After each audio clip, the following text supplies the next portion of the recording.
As Beacons parecem um lugar sem história, só que quando você coloca todos os documentos em ordem, percebe que alguém já esteve lá, já mapeou rotas, estudou entidades, tentou curar pessoas transformadas e até construiu uma rede entre os níveis. Mas quem foi que deixou tudo isso para trás? Hoje eu vou seguir com vocês com a franquia de Escape the Beacons do level 0 até o level 55.1, mostrando andar por andar, entidades e cada documento que explica como aquele lugar funciona. E se você curte descobrir detalhes escondidos de jogos, já deixa o like aí, se inscreve para não perder as próximas histórias. Tudo começa no level 0, sem apresentações, sem contexto, sem qualquer garantia de que existe uma saída. O personagem simplesmente cai nos corredores amarelos, cercados por um carpete úmido e com cheiro de mu. Pelo barulho das lâmpadas fluorescentes, a primeira mensagem do jogo é bem simples: alguém já esteve aqui. Tentou encontrar uma saída e falhou. O desenho ele indica uma rota improvisada, feita com pedaços de escada, e mostra que aquela criatura não quer que ninguém escape de lá. Essa cartinha é pequena, mas já estabelece a lógica da história das Beacons. Não são apenas um conjunto de salas aleatórias. Existe uma pessoa tentando mapear o lugar, existe caminhos que podem ser construídos ou destruídos, e existe uma criatura patrulhando todo aquele nível, à procura da gente. A chave que é encontrada leva nós a outra sala, onde tem alguns buracos, e que essa descida não representa o progresso de verdade. Ela é apenas uma prova de que dentro das Beacons, escapar de um nível sempre vai te levar a outro. O próximo nível mostra que alguns sobreviventes conseguem ir muito além do que simplesmente anotações na parede. O level 1 parece ser mais organizado, existem veículos, portas de segurança, depósitos e sistemas que claramente foram usados por outras pessoas. Como visto no documento, o perigo também deixa de ser apenas uma criatura correndo atrás do jogador. Os mímicos podem copiar a aparência de uma pessoa a partir daqui. Até encontrar outro ser humano seria motivo para desespero. O jogo transforma a identidade em mais uma armadilha. Depois dos mímicos, o jogo apresenta o seu primeiro quebra-cabeça, do level 1. De acordo com o documento, no escritório existe carros de cores diferentes. Para descobrir a senha do elevador, a gente precisa contar quantos carros existem de cada cor e colocar o número no teclado. Quando o código estiver correto, o elevador finalmente será liberado. Logo depois de descobrir a senha dos carros, a gente entra em uma área maior do level 1. Temos que encontrar algumas chaves perdidas pelos corredores. O problema é que o mímico continua patrulhando o lugar, e se ele perceber a nossa presença, começa uma perseguição. Então precisamos nos esconder, despistar a criatura e continuar procurando todas as chaves.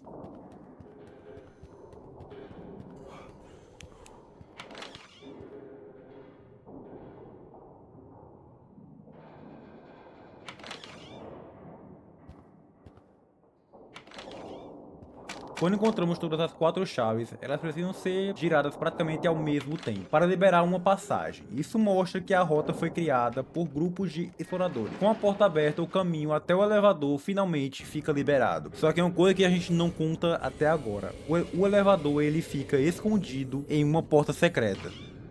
No final, o elevador não leva nós para fora, ele nos aproxima de uma estrutura ainda maior, usada como ponte de ligação entre os níveis. O level 1 parecia uma base improvisada, o hub prova que a exploração das Beacons já virou uma operação organizada. O hub muda completamente a escala de aventura, até que as anotações pareciam rastros de sobreviventes isolados. Agora encontramos um corredor construído para conectar setores, portas identificadas e um terminal que controla os acessos. O papel parece bobo, mas ele revela uma coisa grande. Alguém tinha tempo para testar credenciais, registrar erros, operar computadores dentro das Beacons. Isso indica uma presença organizada. Lidar com as expedições da Meg não são apenas pessoas correndo sem direção. Infraestrutura não significa segurança. Para ativar a rota, o jogador precisa voltar ao level 1 e atravessar uma área tomada por Smiles. O caminho seguro existe, mas depende de sistemas quebrados e setores que continuam dominados por entidades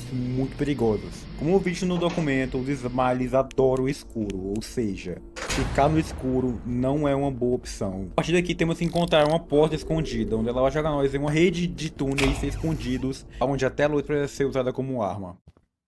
O level 2 é apenas um corredor em manutenção, quente, apertado e feito para empurrar o jogador para frente. O Smile transforma o trajeto em uma perseguição, e a saída desembarca diretamente em uma estação elétrica.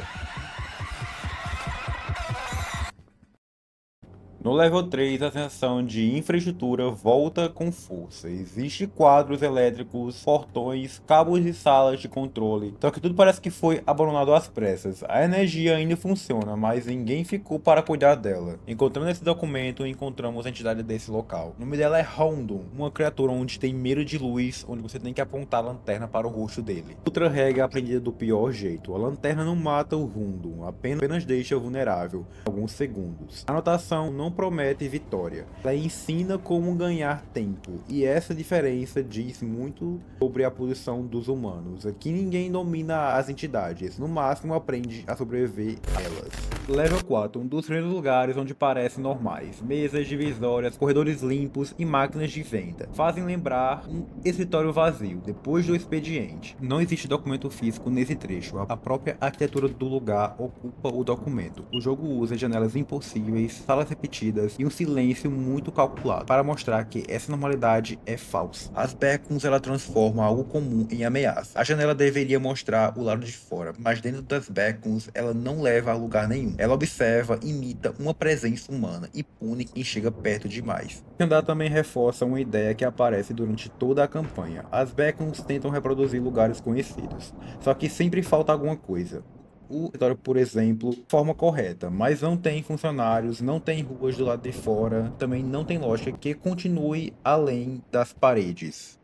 O próximo cenário copia outro lugar familiar, um hotel, só que agora existe hóspedes, existe cozinha, criaturas que aprenderam a usar o prédio. O Terror Hotel é onde a campanha começa a misturar a sobrevivência com uma espécie de ecossistema. Existem corredores de hóspedes, caixas de correio, cozinha, elevadores de serviço e uma área de caldeira. As criaturas não estão apenas passando pelo local, elas parecem ter ocupado funções dentro dele. Frase: se você alimentar, será recompensado. Faz o jogador usar uma certa geleia roxa como moeda de troca. Isso é bizarro, mas também mostra que os exploradores aprenderam a transformar partes da fauna das beacons em recursos. Como visto nesse documento, se você entregar essa geleia de mariposa ao elevador, você vai liberar um item secreto, um item novo. Esse item são chaves, que servem para abrir uma porta onde vai liberar a outra parte da fase.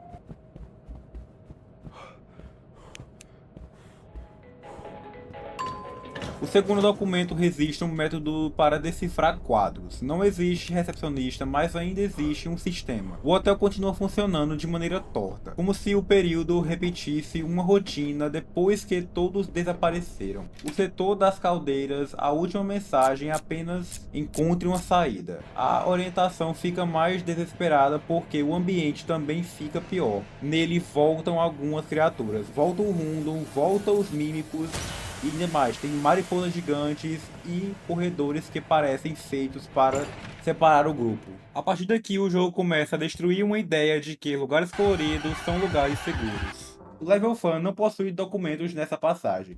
Isso combina com o próprio andar. O Partigore não querem ensinar regras, eles querem fazer com que o player participe da festa. As cores, os balões e a decoração parecem um alívio depois do hotel, mas a estética infantil funciona como camuflagem. Criaturas sorridentes perseguem qualquer pessoa que não aceite o convite. O mais importante para a história é perceber que essa não é a última vez que encontramos essa função. O fã é apenas a apresentação de uma estrutura maior, com setores, regras próprias e até uma hierarquia que só vai ficar clara no final da parte 4. A saída nos joga em um cenário completamente oposto. Limpa, azulejos claros e silêncio que parece realmente te respirar. Que a paz das Pulp Rooms também é uma mentira, mas apenas uma mentira mais bonita.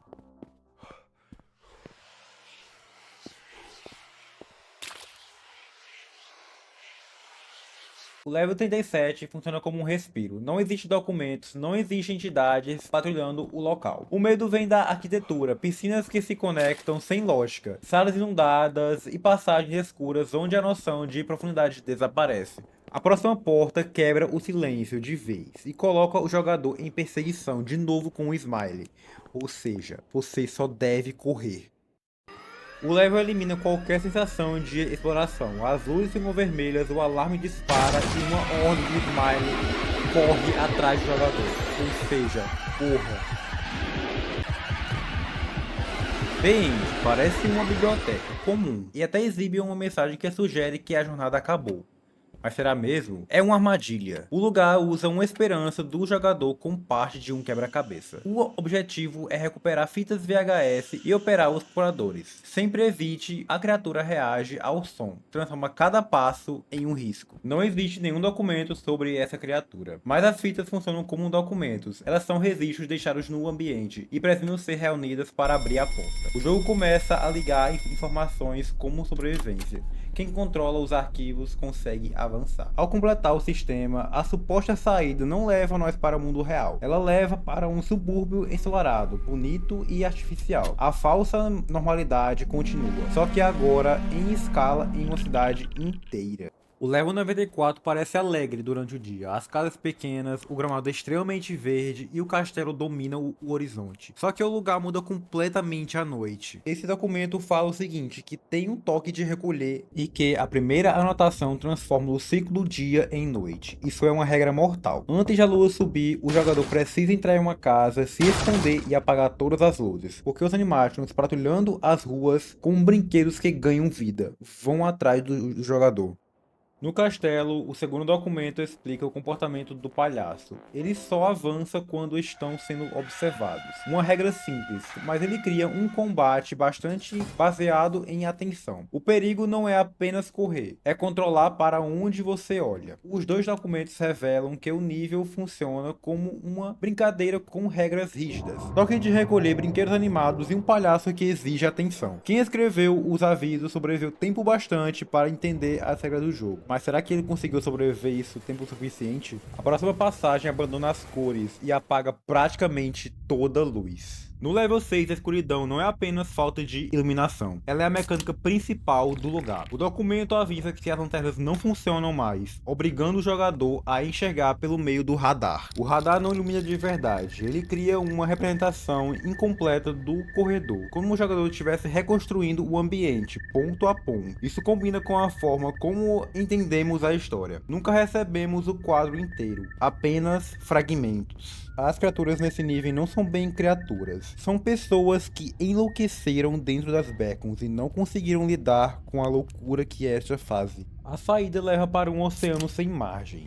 e as anotações do level 7 deixam de explicar o prédio e passam a explicar uma criatura gigante, grande demais para caber dentro dele. O level 7 troca corredores estreitos por um oceano infinito. A mudança parece liberdade, mas deixa o jogador ainda mais vulnerável. Não existe paredes para esconder o que está embaixo d'água. Esses documentos contam uma pequena história. Primeiro alguém identifica a criatura, depois descobre que a pistola sinalizadora consegue afastá-la. Por fim, registra uma única rota segura: encontrar uma caverna submersa. A caverna não encerra o perigo, ela apenas muda o tipo de ameaça. Um monstro gigantesco do oceano para criaturas escondidas em túneis, onde quase não existe espaço para correr. A rota entra no level 8, um sistema de cavernas que parece antigo, mas ainda carrega sinais que outros exploradores passaram por lá. O level 8 parece mais natural do que os escritórios e o hotel.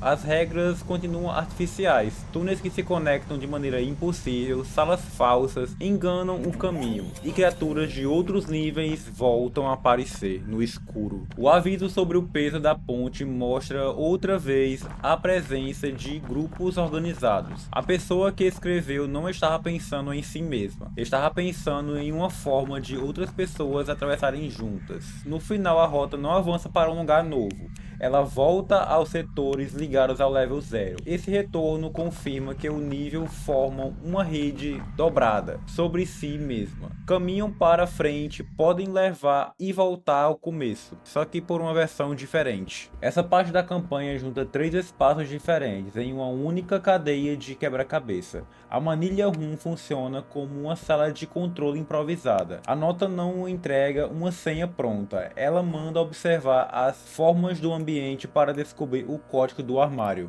No level 0.11 o jogo devolve aquele papel de parede amarelo e mofado, mas tudo parece mais escuro e desgastado. O documento mostra 2 alavancas e um portão. O objetivo não é apenas abrir a passagem, e sim fugir do rabisco e trancá-lo do outro lado. Já no level 188 é mais simples as coisas, você vai decorar o padrão das janelas e vai simplesmente refazer na sequência. O level 9 parece um bairro residencial comum, mas está preso em uma noite eterna. O primeiro documento manda trancar as portas atrás de você. A casa são pontos de abrigo seguros, só que deixam de ser se você esquece essa única regra. Dentro da base abandonada, a história fica ainda mais concreta. As criaturas carregam um cartão de administrador, e os documentos ensinam como atraí-los e se esconder. A instrução também contém o processo usado para tentar curar as criaturas. Esse é um dos pontos mais importantes. As criaturas não são tratadas apenas como monstros, eles são pessoas transformadas. A tentativa de curar mostra que a Meg estudava maneiras de recuperar quem ainda não tinha perdido completamente a sanidade mental.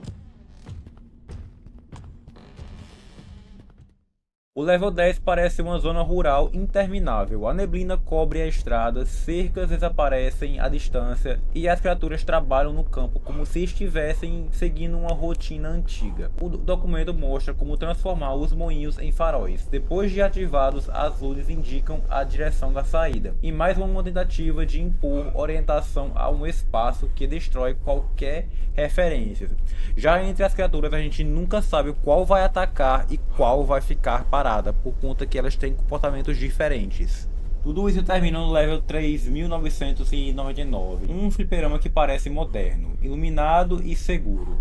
Depois de tantos lugares hostis, ele se apresenta como uma recompensa perfeita, por isso mesmo precisa ser muito questionado. 3999 é um dos ambientes mais seguros da rota. O fliperama tem luz, tem máquinas, tem áreas de descanso e nenhuma entidade atacando o jogador. Pela primeira vez parece um possível lugar para parar e descansar. O documento diz que a senha está em algum lugar próximo em uma instrução simples, mas reforça o padrão da campanha. As respostas estão dentro do nível. A observação vale mais do que a força. O fliperama também brinca com a ideia de um final verdadeiro depois do The End. O jogador já sabe que nomes e placas não são confiáveis. O lugar pode ser seguro, mas ainda não é o mundo real.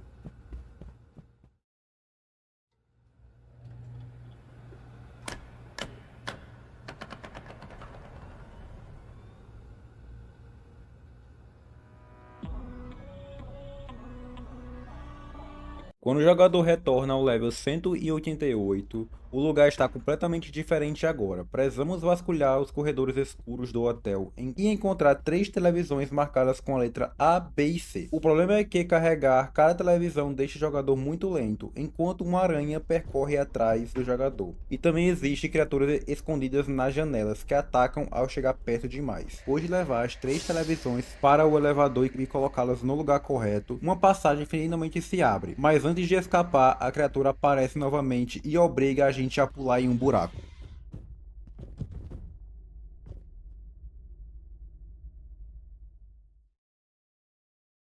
O level 55.1 reúne tudo que a campanha construiu. O lugar parece uma instalação vertical de pesquisa, com elevador, plataformas, câmeras e setores que recriam condições de outros níveis. A frase "precisamos de evidências para ajudá-los" muda o objetivo no level 0. Uma anotação ensina como fugir de criaturas. Agora o jogador recebe uma câmera e precisa registrar o rabisco, o sorriso e os copiadores. Isso fecha o arco dos documentos. Primeiro nós herdamos o conhecimento dos exploradores anteriores. Ao longo da rota usamos instruções, códigos, observações deixadas por eles.